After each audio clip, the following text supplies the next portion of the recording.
Hi. On this episode of the Mindful Living podcast, I'm with Dr. Chantel Mackey, clinical psychologist, and we are going to talk about what health, wellness, and mental health are, because it's not clear. And I think people in their heads all have their own vision of what like being healthy is, and I think most people have very different visions in their heads of what being healthy is, and that's one of the reasons I think we kind of have issues being healthier than we are. I agree. I mean, I think it's kind of a challenge to even identify what health is and what mental health is. I mean, we're pretty much focused on mental illness and physical illness. Yes. And disease, and we're focused on treating things once it's identified more so than we are on preventative medicine. Now, so in your work with clients, you work with people in varying degrees of psychological crises, or maybe there's stuff going on in the environment, and you do couples counseling too, which good for you. I think you are a brave person for doing couples counseling. I think so too. And I think that's for all couples therapists. I'm starting to think I might be too brave at times. But that's great. I mean, because someone needs to be able to like get in there with people and like help them figure it out. But that's kind of what you're doing, is getting in it with people when they're like in the middle of like the shit that no one else wants to help them with, or maybe it's past the capabilities of their friends and family. And so how do you sort of help people understand what health and wellness are and like help them work towards it? Because, and to say physical and mental health seem like they're fairly related. Well, I mean, when you ask it that way, what comes to mind is, maybe like a patient coming into my office or a client coming into my office and having a lot of symptoms that are basically disrupting their life, making it difficult to function on a daily basis, making it difficult to feel okay, making it difficult to experience fulfillment or happiness. And so a lot of times when I'm talking to them about therapy and about treatment or even about medication, it's almost like they become a little bit scared and hesitant, like maybe I'm going to try to change them. Interesting. Or maybe I'm going to try to change aspects of their life that they don't want to be changed. And so I always emphasize that I'm only here to help you with what you want help with. I'm only here to make your life better. I'm only here to identify the things that aren't working for you, that are kind of getting in the way of your fulfillment and your happiness. And these are the things that we're going to work on, and we're going to help you cope with them. We're not here to like change you. Yeah. I'm here to help you identify your strengths and build on those, and learn how to cope with the aspects that actually aren't working for them. So it sounds like maybe some clients come in and they think, because people are apprehensive. Well, we let hey, how are you? So some people, when they come in, they're apprehensive because they think maybe they're going to get like a gut rehab, and that's not what they want. They think it's going to be bearing themselves and everything, but it isn't. It's you meet them sort of where they are with what they need help with. And does that help? I mean, does it help kind of soothe people some, or help like build rapport, trust? They do. I mean, I think sometimes people are afraid that they're going to be judged, or that they're going to reveal something that I don't agree with, or some way that they live their life, or perhaps their relationship that I might not agree with because maybe the rest of the culture doesn't agree with it.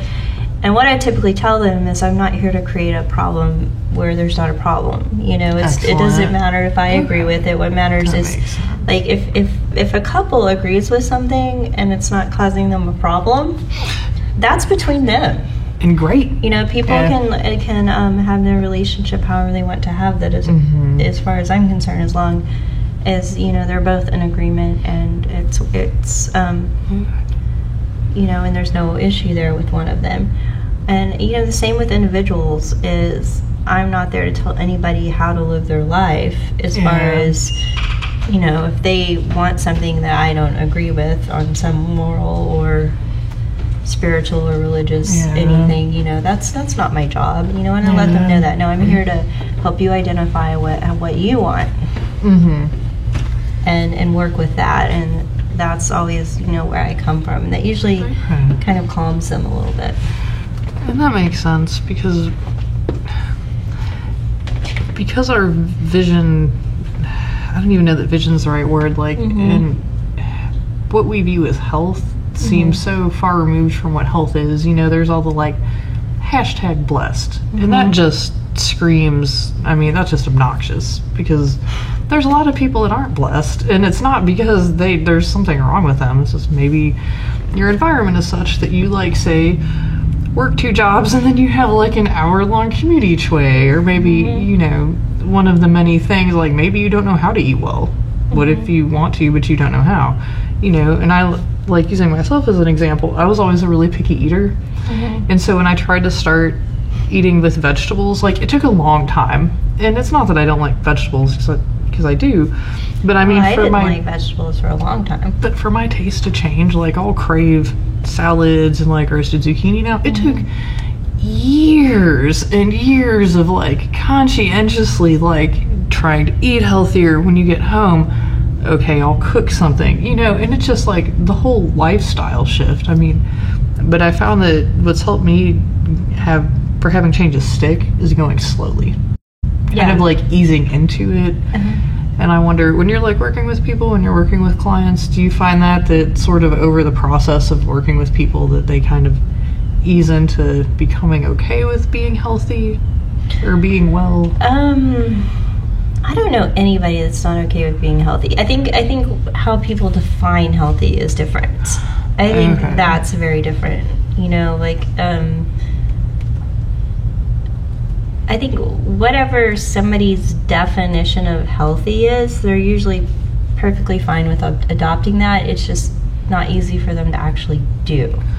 Okay. Because of, you know, we all have habits, and, you know, when people come to my office, there's often depression and anxiety and Lord knows what else going on. And so we have to work with that first. And, you know, we might have to get them medicated so that they have a baseline. We might have to teach them some basic coping skills, or get them some support, or you know, try to get them stabilized or feeling safe or whatever that they need, and then they kind of have a baseline to work off of. So, you know, we kind of stick with the basics first. You know, like with mental illness, you can't go right into, okay, we're going to eat healthy, we're going to exercise, we're going to do all this. You know, I would love for everybody to get out there and take a walk in the sun for 30 minutes or to exercise, but it's not realistic. You know, sometimes if I can't get somebody to do any kind of exercise, I might say, well, how about if you just walk around your block, you know, just once. Just once this week, you know. I might set a goal that simple. How that works? Because it needs to be attainable. If I tell them to take a walk around the block every day during the week, and then they do it, let's say they do it 3 times, they failed. Yeah, no, that's true. In their mind, they failed. And because they didn't do. That's not helpful. Yeah. And usually they won't do it at all if I say that. So. No, and that makes sense. And that's something I wonder with like the health standards, and how there's always, you know, guidelines or new research coming out, and like research on like health is contradictory so much of the time. Like coffee, which I love, especially with diet. Yeah. Oh my god. Yes, diet is huge. And I mean, but the thing at the core of all effective diets, you're watching what you're eating. You're probably eating less crap and more things that are like nourishing food, and you're watching your portion. And that's of like all diets. But it gets attributed to like paleo. Like really, like paleo, the name implies that like humanity was not at the place we're at now because of the paleo diet. Like, it didn't happen until we had like agriculture, wheat, regular meat, like these consistent things that people are now like, no, gluten is the enemy. Gluten is not the enemy. You know? No, gluten actually helps people with mindfulness. Does it? Oh, because it's in grain and like the... Yeah, a lot of people will have trouble meditating or being more grounded and things like that, and then they'll have some gluten and it actually helps them with that. Nice. Yeah, interesting, huh? But then, you know, some people really can't eat it. Yeah.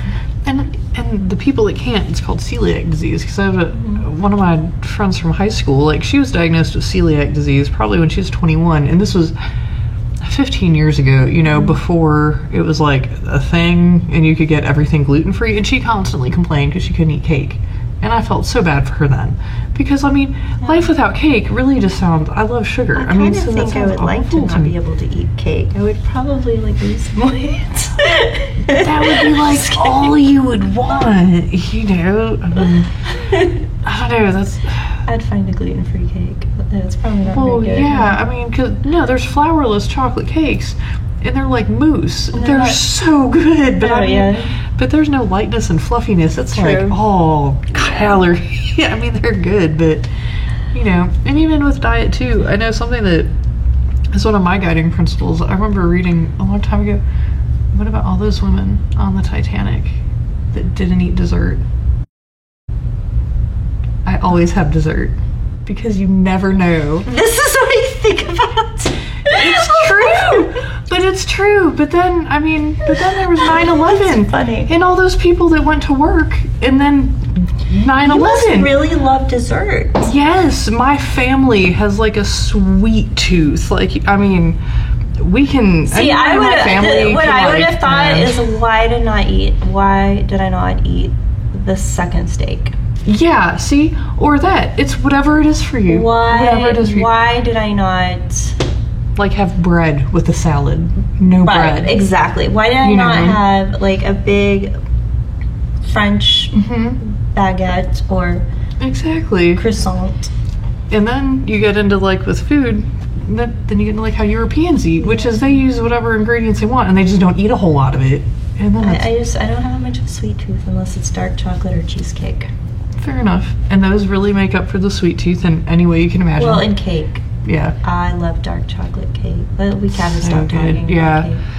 Yeah. But I mean, for someone that's, say, recovering from an eating disorder, being able to enjoy a piece of cake would be like the holy grail for their therapist. Oh, that's a big deal. I mean, it really, really is. Just being able to go to dinner in a group of people, with a group of people, or going out to eat is a huge thing for somebody who suffered from an eating disorder. And then not purge later.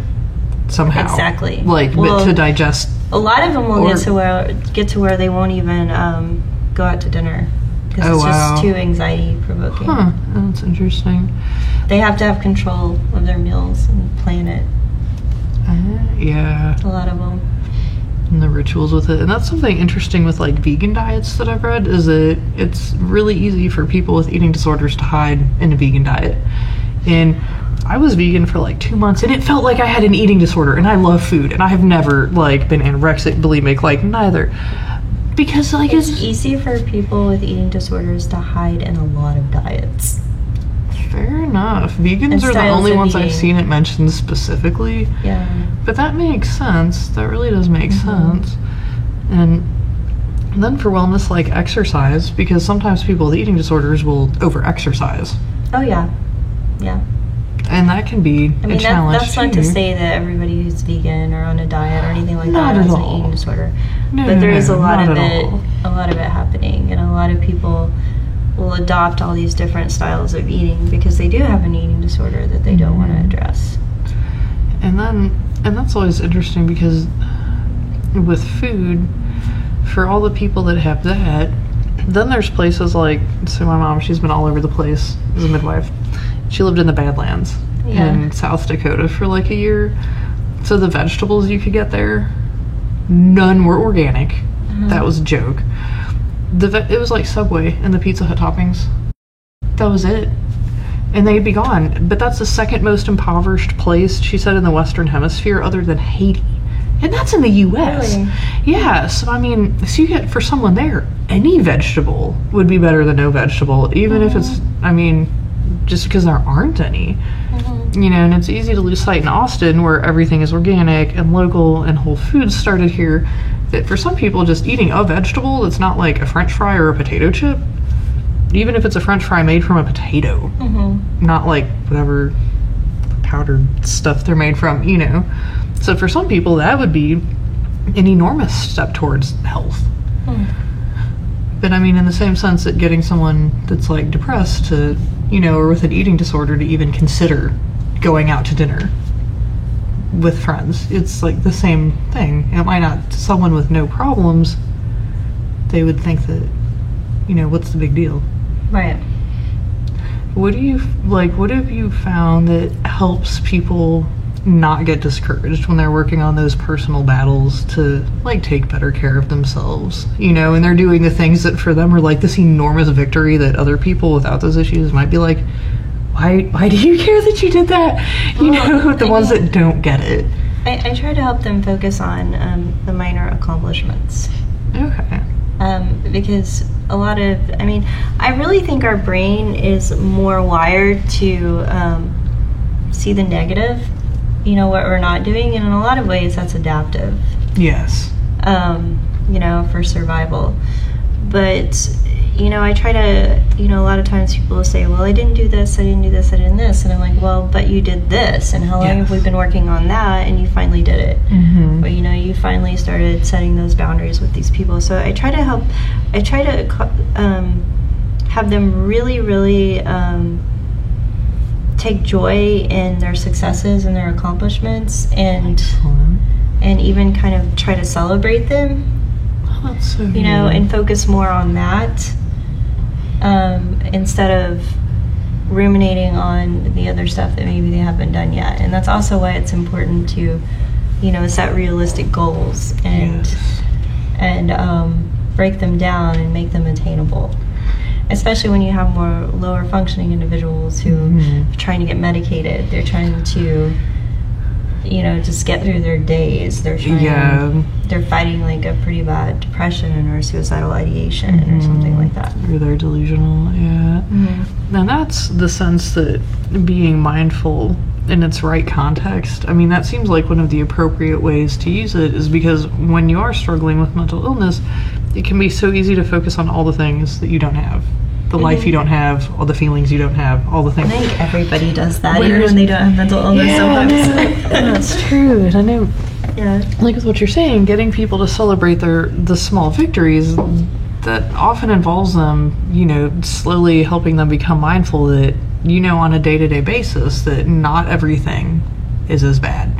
And you start with those little things. And then they, you know, and that's how you start a foundation of health, or like mental health, you know, like maybe mental loving health. Yourself, or like not hating yourself, even if you're not gonna love yourself, you know, it might just be to not detest yourself, you know, on some level. Yeah, being mentally healthy. And it's funny because people who have had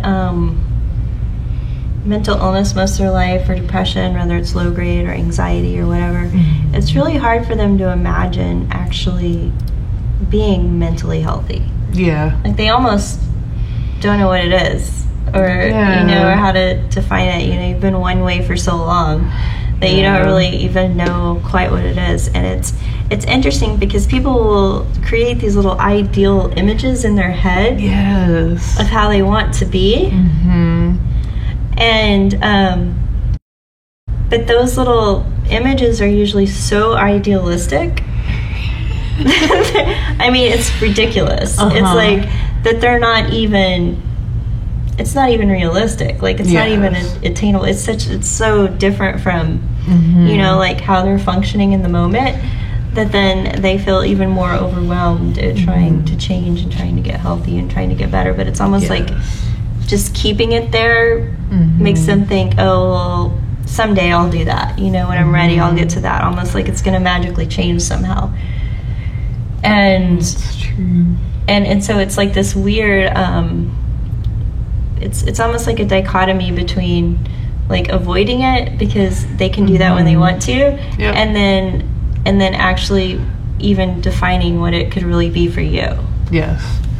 No, and it's interesting with mental health. As you were talking, I realized that's like what we were talking about with clothes when you've like bounced around sizes, which I think is really common for people. I mean, a lot of people lose and gain weight, and we all get older, and your body has an agenda that you don't agree with, that you just are along for the ride, whether or not you like it or not.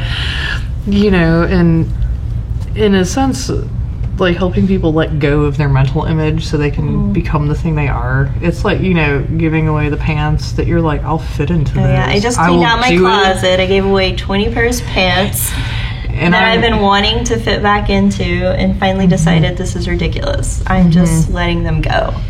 And I went through the same process probably about a year ago, and I'm due for it, another closet cleaning in the next month or so. I've decided that no good can come from that. I mean, even if I were to, okay, let's say I were to lose weight and fit in them again, which chances are I won't, and that's okay. Yeah, or at least enough to fit in them. I won't want to buy new pants. Exactly, because you want to celebrate that. I won't want to wear those anymore, probably. Yeah, like, and I realize the stuff I keep are more like timeless things that are good for work. That I'm, you know, that. I just gave away 20 pairs of those too. Really? Work pants, nice ones. That I was holding on to way too long. Fair enough. Way too long. I'm not doing that to myself anymore. I think I need to do a culling of my skirts. I'm not doing that anymore. Yeah. No, I need to cull my skirts and make some other people happy. The things I would love to fit into, but because you're right, you know, moving forward you forget, because it's so easy to fixate in the past and you want this, but it's like the goal you had 10 years ago or 5 years ago or 2 years ago, and it's like so easy for us to forget that it's like, well, but does the me now want this? Like, how important are these amazing Banana Republic plaid pants? And you know what? They're really not that big of a deal. The more I think about it, I'm like, that's ridiculous. But there's always new ones. I mean, because fashion never ceases, and you know, give it 5 years and things that you're like, oh, I can't find that in the store. You'll find it again, maybe in a year. You know, because it recycles itself so much. But yeah, I mean, it's like our image of what's healthy. Well, what I also thought about, and I'm only talking about this because it's kind of a metaphor, is that it's not even just about size, it's the fact that your shape changes. So it's like, even though they're very cute pants, and ideally it could fit in them again, you know, the more I thought about it, I was like, I probably go find a pair that actually fit my body better now.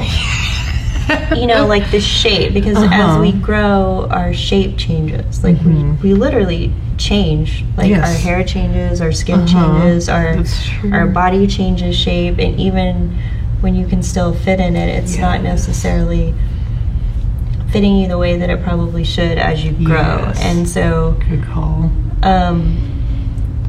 That's kind of what I thought about as the more, you know, I was like trying all these pairs of pants and realizing that it was time to stop living under the illusion, this ideal that I could maybe like wear these again, because and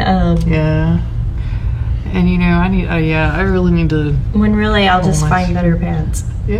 No, it's true. And with me, with the skirts, like, or dress, my preference are dresses. I don't even wear pants anymore. I wear dresses. Like that's piece of clothing that you only one thing, and it's so much easier to match to dress.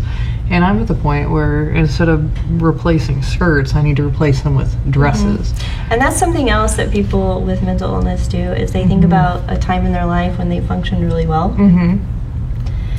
And so they don't want to admit that maybe, you know, they've been through trauma, or that things have changed in their life, and that they need help now, because they're still kind of holding this image of how, you know, they used to function, and you know, just like we do with how we used to look in our 20s. 21 or 22. For real. People do this with their mental health, and they're thinking, but you know, maybe when they were married or when they were younger, they think about how much they could get done and how well they could function, or before their divorce, or before they went through this trauma, or before that. Sometimes there's not even a major event that they can identify, and and they just, maybe they had untreated depression for a number of years, and now they have ADHD, and so or anxiety, and now they have ADHD, right? And so then they kind of beat themselves up, trying to be what they used to be, and so there's some benefit in going back there and identifying what worked for them then, because sometimes they're not doing some of those things anymore. But too often it's just that they're different now.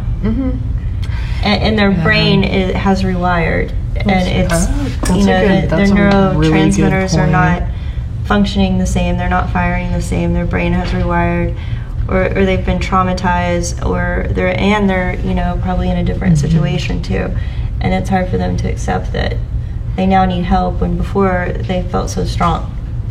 And I think men have trouble with that even more so than women do. Yeah, women do, because we idolize like the 18-year-old, but of course when we're 18, if I could go back and like just punch myself forever thinking I was fat, no, not fat. And that's how I get through life now. I'm like, okay, well, I don't like the way I look in this picture, but 5 years from now I'm going to be like, what was I thinking? I looked great. Yeah, exactly. Oh, good call. But yeah, it's so easy to just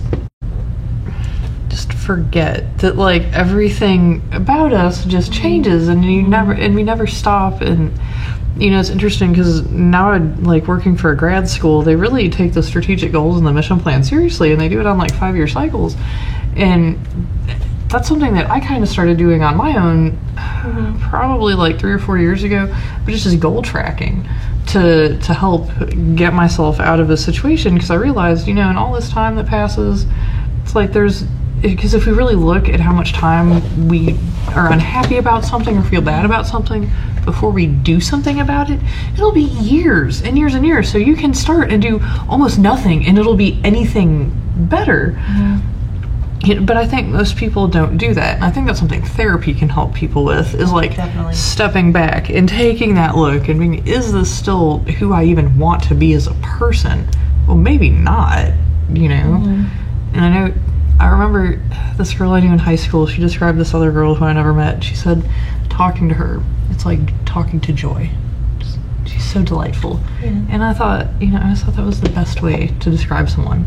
And like from that point, I'm like, I would love to be described like that by someone.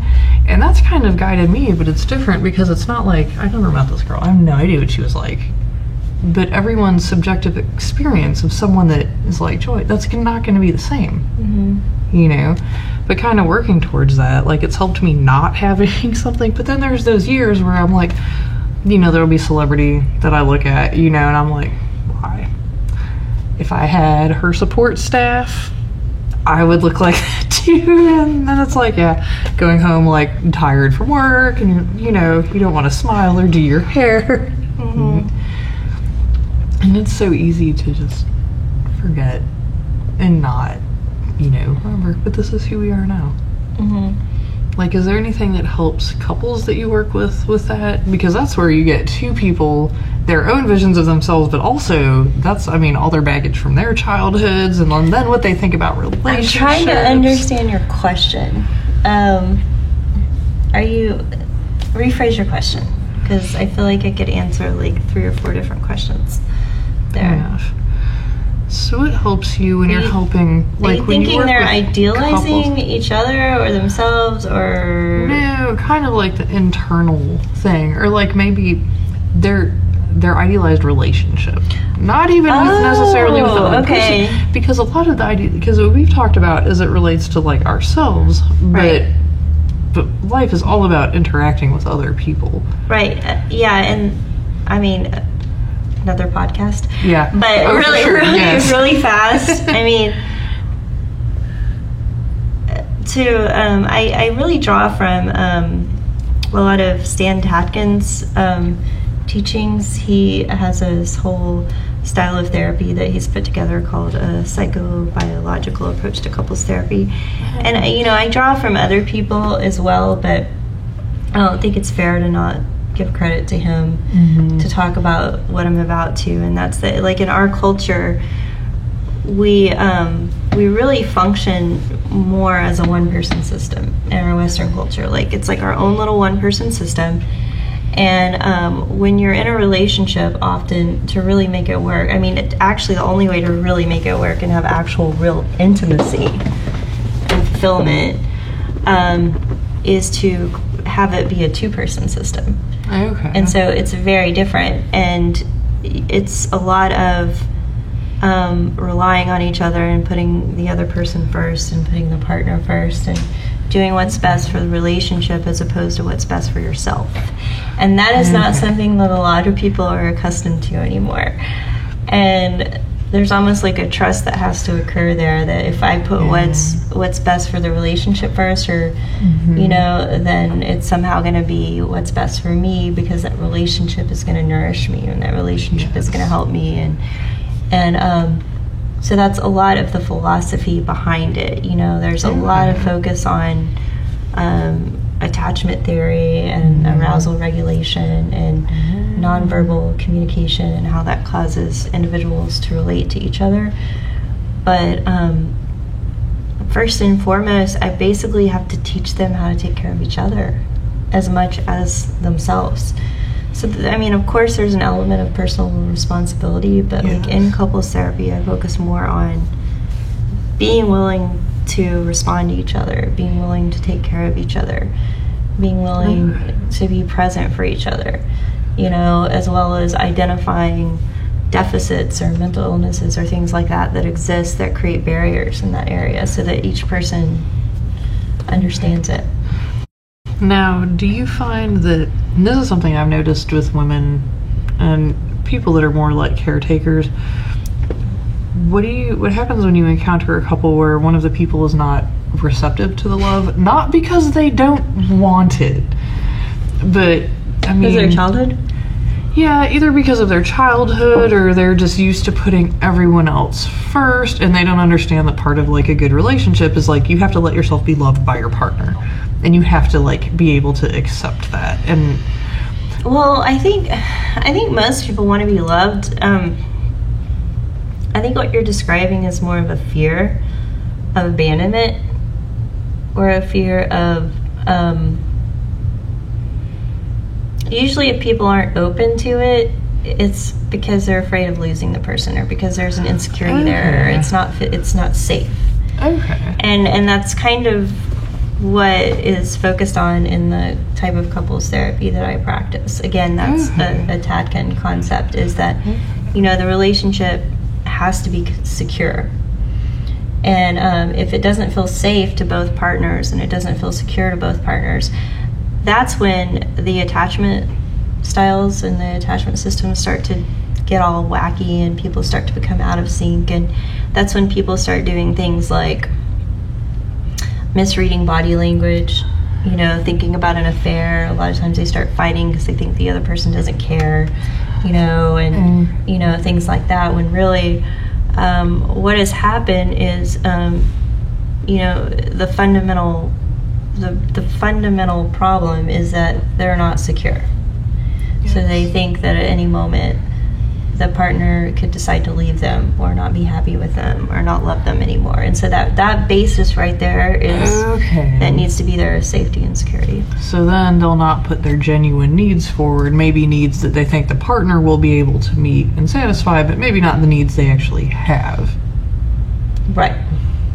People are often, I mean, especially one attachment style is very afraid to state what they need sometimes because they already feel like they're a burden.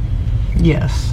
And that's what, because I've seen that with so many women that I've worked with, the caretakers, that it's like, these women, you almost have to like shake them and be like, you can do something for yourself. They also don't want to be left with the responsibility of what they might do if the needs aren't met. Then they're left with a whole nother issue.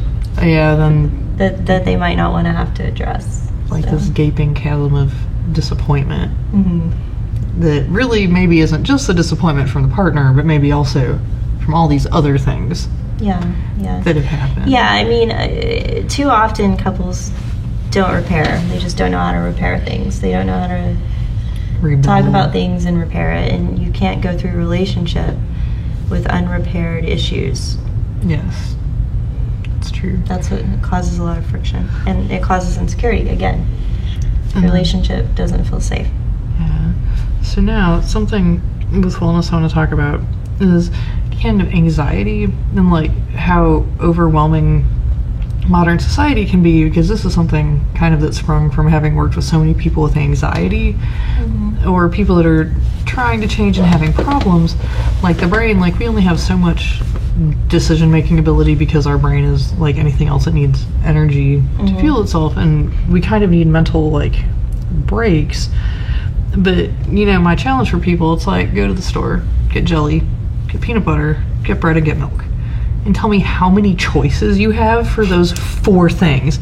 And each one of them, there's like hundreds, dozens at a minimum, you know, and those are for things that are almost like meaningless decisions. I love peanut butter and jelly, but you know, like the kind of bread you get in the grand scheme of your life is like not an important decision at all. But like we face that so much with everything. And then you get people who are like anxious to begin with, maybe because that's just, it runs in their family, maybe they've had things happen, maybe they don't handle stress well, maybe their nervous system is kind of twitchy and over responsive, you know, and that happens too. So you get people that already have issues like that, and then you put them in modern society, and it's like the fight or flight response just goes crazy. Well, they're already in modern society. Yeah.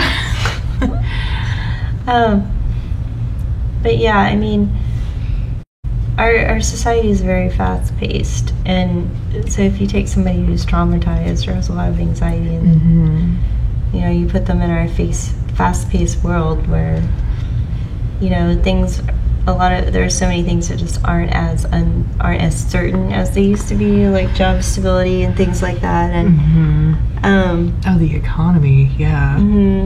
Or it's awful. Yeah, it's I mean, there's so many different things that can happen. You know, I tell people all the time, if you're traumatized, your arousal system is, I mean, you know, your arousal system, you know, it used to rest here, but now it's like way up here. And so if something happens to cause you to go into like fight or flight, you know, like you're gonna go up here really fast. That's true. And you know, your nervous system isn't gonna, you know, some people it will take them hours to calm down. Some people it takes minutes. Yeah, it's true. Yeah. I forgot your question. It's more just, I mean, kind of coping. Yeah. In that sense, because it gets exhausting, and then with people that are already kind of anxious, because even people without anxiety, you get the decision fatigue. And then you get how bombarded we are with like studies for health or for wellness, or like, you know, eat this or don't eat that, or eat this but only if it's cooked, or like I remember reading like salad is great but only if the dressing has oil in it, so you can absorb. So it's like all these things. Perfectionistic clients. Yeah, or like one of my practicum supervisors in grad school called them the worried well, and that's like the best term. You know, like the Whole Foods or the Central Market set that are like, for all intents and purposes, like maybe doing pretty well, but are still like, oh God, but what about this thing? You know, like, yeah, they're usually there's usually some OCPD stuff going on, and if not OCD, anxiety, stress, often PTSD, and then perfectionism gone like wild. Yeah, well, those people have, you know, there's such a need to control everything. Often they had no control of their childhood too, and or maybe part of their adulthood. Yeah, part of their adulthood, and some people, it's like they get in this place, they're just trying so hard to get healthy and do what's right, and they're just so desperate to heal themselves through all these different means that they confuse themselves. Yes.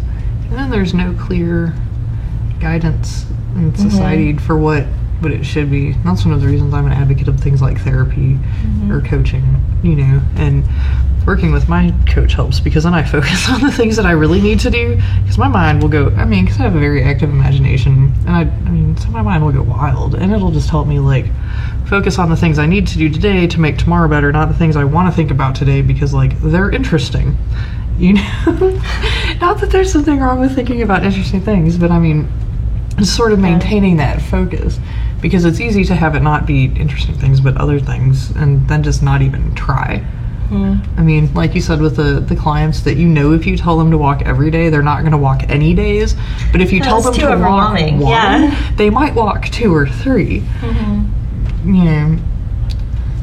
Well, that's kind of like if you set your own goal to do something, you know, like work out maybe, and you say, oh, I'm going to work out 4 times this week, and you go, what, 3 times, you feel like you failed. Yeah, no, that's true, and I've done that myself. Yeah, and then whereas if you're like, well, if I can just work out once this week, you know, and then let's say you end up going 3 times, then you're like, oh wow, I did really good, you know. Well, that's true. It's important to feel like you succeeded versus failed. Yes. So now, to kind of close, how do you how do you know, how do you keep a sense of wellness or health or mental health in your own life? Well, therapy. Yes. Yeah, myself. When I start getting off, I put myself in therapy. It's a lot of the basics, you know, like if my sleep gets too off, that will affect me, and it will start to affect my mood. So, you know, rest, exercise is so important. I really think people underestimate how powerful exercise is. Very important. And I also think it depends on who you are too. Some people, I really believe, need more vigorous exercise. Some people just need light exercise. I do think there are some people that don't even really need that much. But you know, for me, I tend to need a lot. You know, I tend to need my antidepressant. You know, I tend to need decent sleep. Sleep, exercise, stretching. Yes. I get massages every once in a while. Nice. Massages are great. Yeah.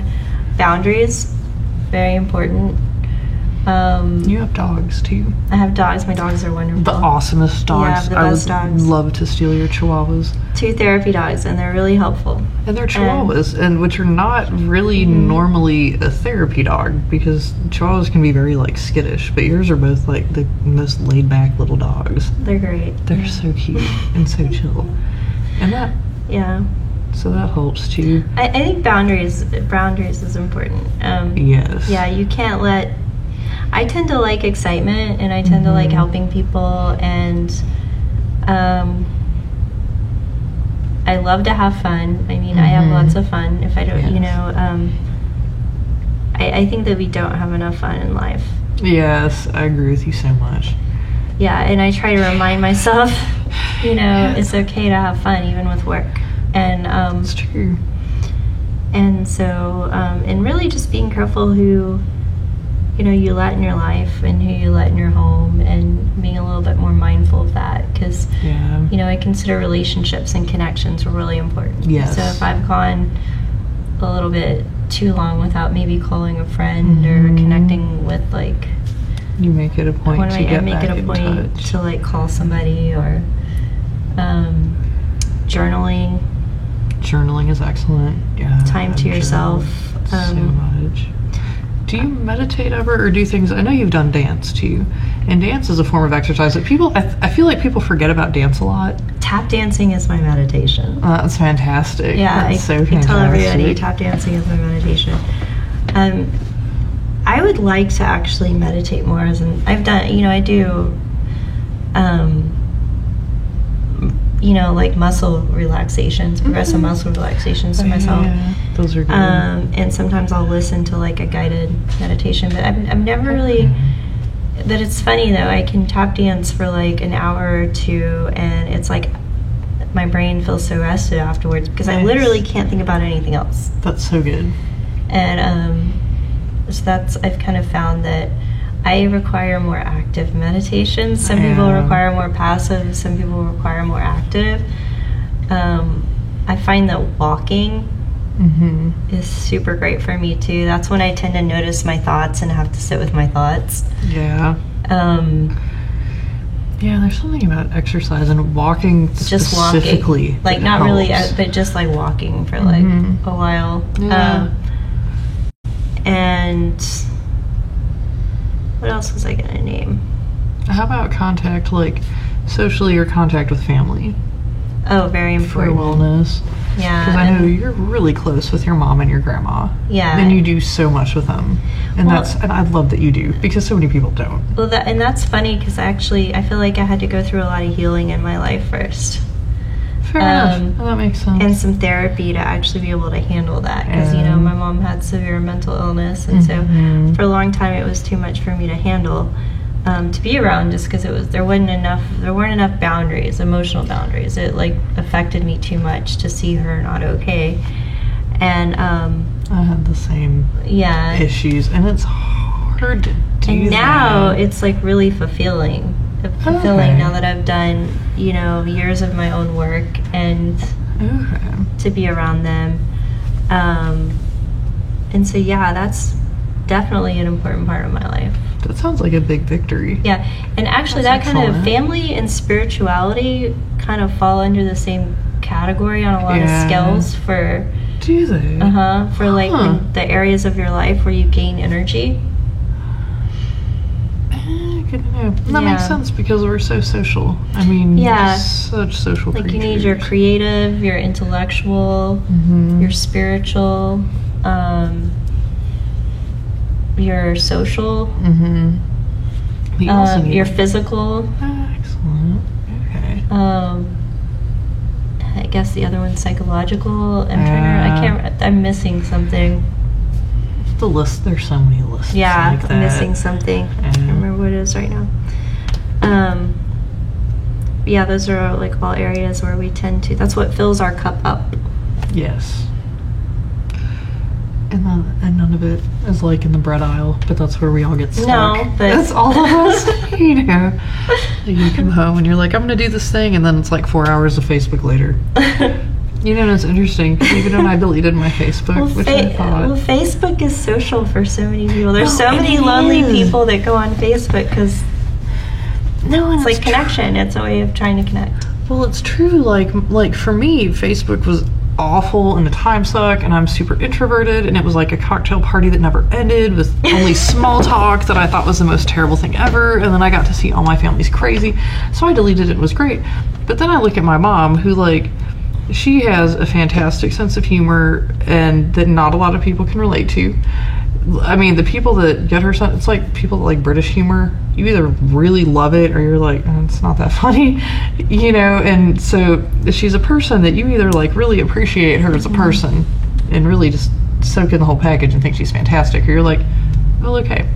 So through Facebook, she has this fantastic community of friends. I find so all many over things the through country. Facebook. Yeah. Like she has in Austin, she has her like cat lady programmer friend Pat, who's fantastic. Love her to death. She has these great like cat eye glasses and 7 cats, and she's like totally like works for that. I don't know. She does programming, and she's like in her 50s or 60s, so she's like an old school female programmer. So she's the stereotype. Yeah, she really is. Except she's not lonely. Yeah, no, because she lives with her sister and 7 cats. But so when my mom comes to Austin now, they hang out and do like cat lady stuff, and it's great because my mom is so happy, and that makes me so happy. But she has friends like all up and down the West Coast, and she loves California, but on all over the country, and it's because of Facebook, and that makes me so happy because that's what I had wanted for her for so long, was to have more people around her that appreciated her, because there's so much about her to appreciate, and then that takes some pressure. It also helps with like boundaries, because then that's less pressure on me because she's like getting her needs fulfilled.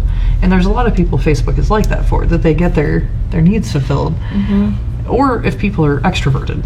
Like if you're extroverted, Facebook would be fantastic and a great place to recharge.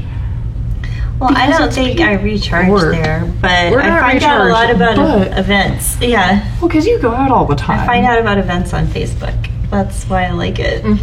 Well, that's the place to find out about events, and so many people send stuff out through that. Yeah. So is there, in closing, anything that you want to add about like... It's another thing, like,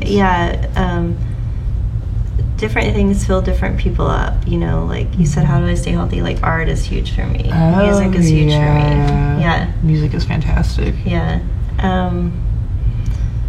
Any more questions? I don't think I have any right now that I can think of. Very good. Definitely know a bunch of stuff for future topics. Yeah. But all right, I guess we're good for this one. Excellent.